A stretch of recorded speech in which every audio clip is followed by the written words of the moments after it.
Chapter 5 La Esmeralda. The reader will be glad to learn that during this entire scene, Gringoire and his play held their ground.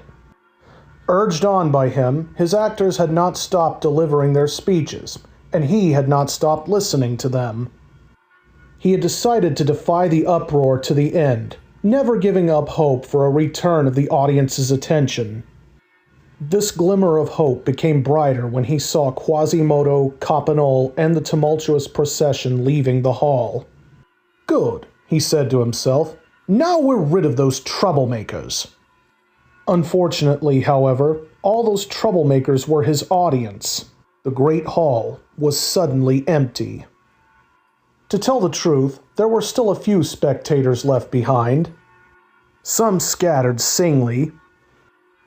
Others clustered in small groups around the pillars, mostly old people and children who have had enough of all the noise and confusion. A few students remained in the windows from where they were watching the square outside. Well, thought Gringoire, there are enough people here to listen to the end of my play. There aren't many of them, but they're a select, cultured audience.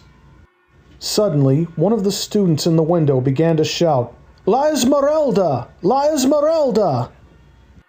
"What does that mean, La Esmeralda?" wondered Gringoire, his hands clasped in despair. He turned back to the marble table and saw that the performance had been interrupted. It was the very moment when Jupiter was to appear with his thunderbolt. But Jupiter was standing motionless beneath the stage.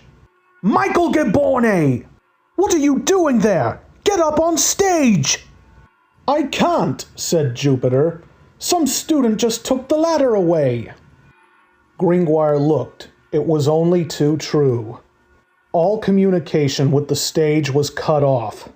"The scoundrel," he muttered. "And why did he take away that ladder?" "So he could climb up to the window and see La Esmeralda," answered Jupiter piteously. He said, "Here's a ladder nobody's using," and took it. This was the final blow. Gringoire accepted it with resignation. "The devil take all of you," he said to the actors. "You'll be paid if I am." He then made his retreat dejectedly.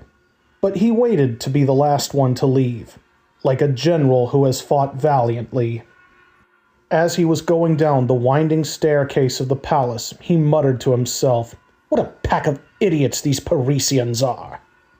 They come to hear a play and they don't listen to anything. They're passionately interested in the Cardinal, Clopin Tréfoliu, Jacques Coppenole, Quasimodo, and God knows who else, but they pay no attention to the Virgin Mary. I came to see faces, and I saw only backs. But I'll be flayed by the devil if I understand what they mean with their La Esmeralda. What kind of a word is that anyway?"